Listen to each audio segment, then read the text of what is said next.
Hola, buenas y bienvenidos al canal una vez más. Controladoras, estas pequeñas maravillas electrónicas que nos hacen las delicias de nuestro hobby, manejando nuestros motores y haciendo que nos lo pasemos en grande. ¿Problema que tienen? Son muy débiles, no aguantan los porrazos con facilidad. Algunas vienen protegidas, otras las podemos proteger con este pequeño briconsejo que os voy a dejar. Dentro vídeo.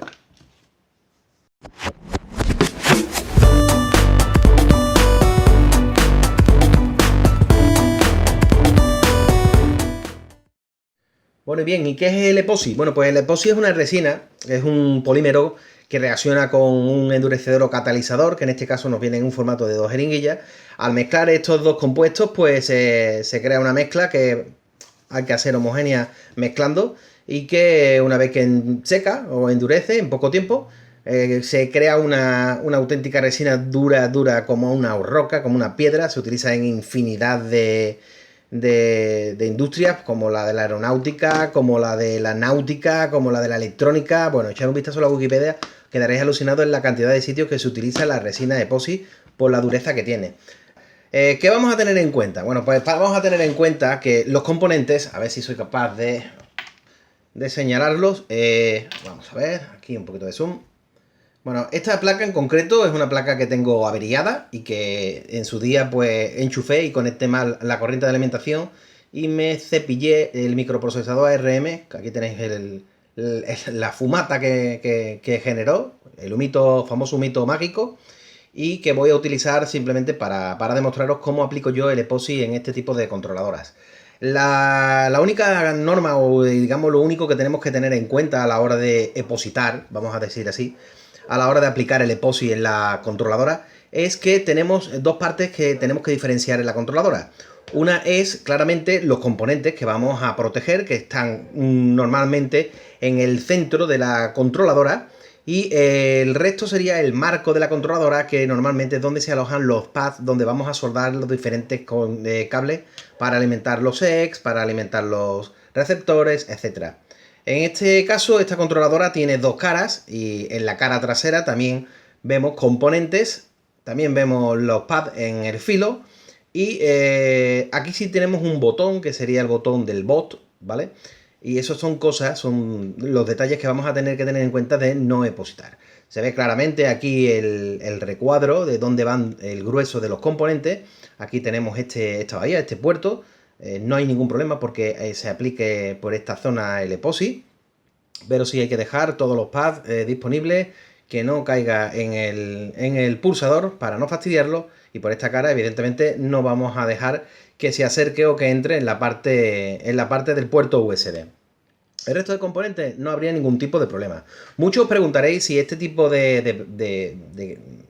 epoxi, este tipo de, digamos, de lámina de plástico que vamos a echar al fin y al cabo, va a poder perjudicar en el tema de la temperatura que puede alcanzar los componentes.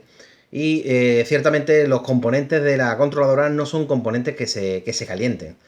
Con lo cual no va a haber ningún tipo de problema. Yo, de todas formas, lo que hago es mezclar el epoxi rebajándolo con alcohol, de tal manera que la solución quede mucho más líquida y mucho más sencilla de aplicar.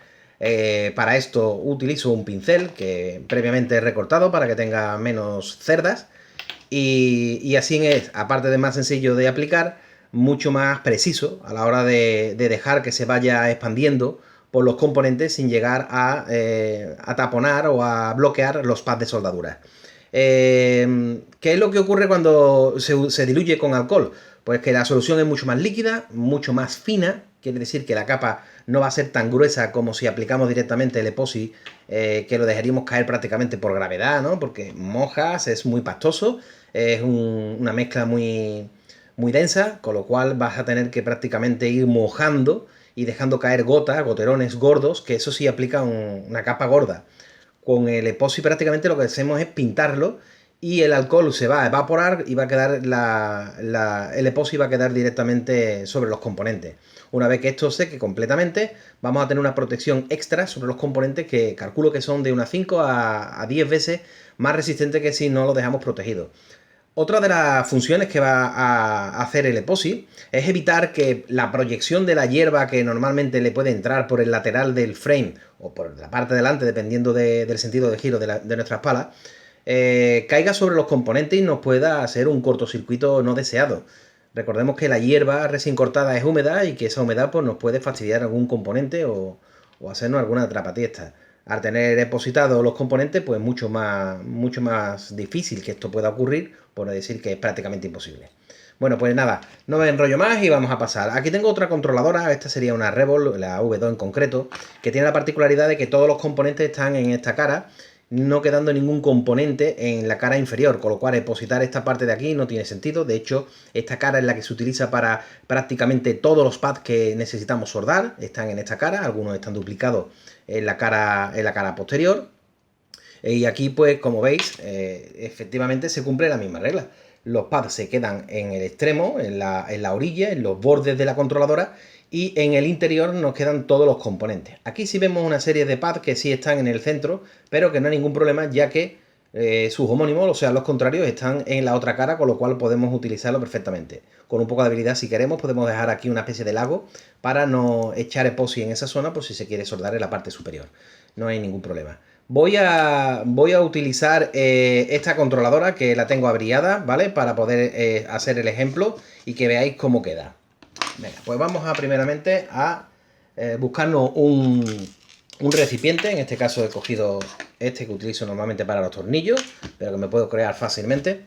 Y vamos a coger el epoxi. Este epoxi lo he comprado en una tienda de un bazar de a todo a 100, es muy económico, alrededor de 1 euro, con lo cual no es para nada ni caro ni difícil de encontrar. Quitarle el tapón, que el tapón sí está duro. Este tapón nos permite volver a utilizar varias veces el compuesto, ya que no seca. De hecho, no endurece hasta que los dos compuestos no se mezclan. Es un olor muy fuerte, es un olor bastante desagradable, pero bueno, es muy útil. Vamos a echar intentando balancear la presión en las jeringuillas para que caiga la misma cantidad de la derecha que de la izquierda. No hace falta que tampoco sea una cantidad excesiva, ya que vamos a depositar una pequeña parte. Yo os aconsejo siempre ahora tirar un poco de la jeringa para que entre por la punta un poco de aire y sea más fácil. No solo tapar, sino que no se sequen los componentes. Aquí veis la cantidad, es una pequeña cantidad que tenemos ahí y que aprovechando este mismo pincel que también compré en la tienda de todo a 100, voy a cortar por aquí, por la mitad. Aquí puedo perfectamente maniobrar y esto me va a servir para remover los compuestos y mezclar los dos contenidos de las jeringuillas.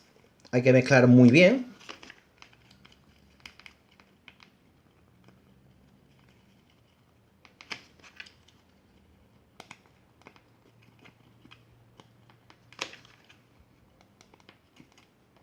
Voy a llevármelo a un extremo del vaso para que sea más fácil a la hora de mezclar. Y ahora vamos a rebajar con un poquito de alcohol. No os preocupéis por la cantidad de alcohol, cuanto más alcohol más diluido, pero que el alcohol se va a evaporar y nos va a dejar trabajar perfectamente con el epoxi.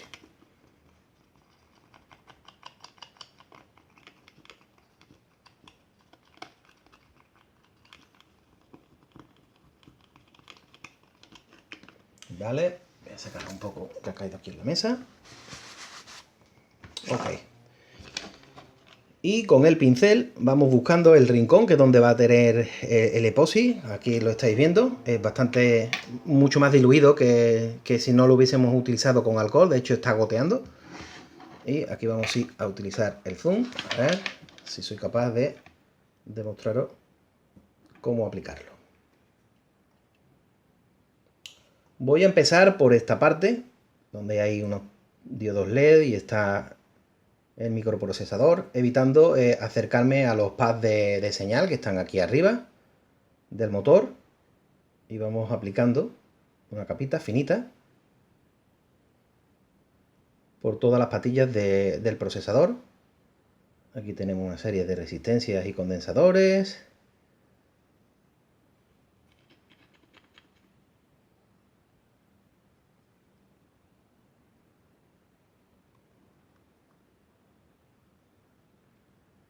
Y vamos con cuidado, echando generosamente por los componentes. Estos componentes se van a quedar adheridos al epoxi y va a ser muy complicado que se suelten por impacto, que es el problema o la avería común que tendríamos nosotros a la hora de golpear nuestra controladora al estrellar nuestro racer. Al mismo tiempo nos está dando una protección ante cortocircuitos por proyección de hierba, como antes he comentado. Y lo único que vamos a tener en cuenta es eso, no mojar los pads, perdón, está fuera de cámara, ahora. Y veis el brillito, ¿no? que queda. Solamente vamos a tener que esperar que seque para aplicar por la otra cara, siguiendo el mismo patrón. No mojar los pads para que podamos soldar nuestros cables en el filo de la controladora. Bueno, pues con esta sencilla y económica manera podemos proteger nuestras controladoras, que nos duren bastante más. Y como veis es bastante sencillo y muy útil. Por lo menos yo lo hago con todas mis controladoras y te evitan muchos problemas y muchos quebraderos de cabeza. Bueno, y hasta aquí este pequeño briconsejo. Espero que os haya gustado. Aquí veis cómo queda ya está prácticamente seco. Queda nuestra controladora protegida de impacto, de que se nos puedan levantar algún componente y aislada eléctricamente para evitar que la proyección de la hierba nos pueda fastidiar los componentes. Bueno, espero que os haya gustado el vídeo, ya sabéis, compartid si la veis útil, comentad, dejad en los comentarios vuestra opinión, qué técnica utilizáis vosotros para aislar las controladoras, si utilizáis algún otro tipo de producto y cómo lo hacéis. Y pues nada, espero que os haya gustado, nos vemos en el próximo vídeo. Venga, chao.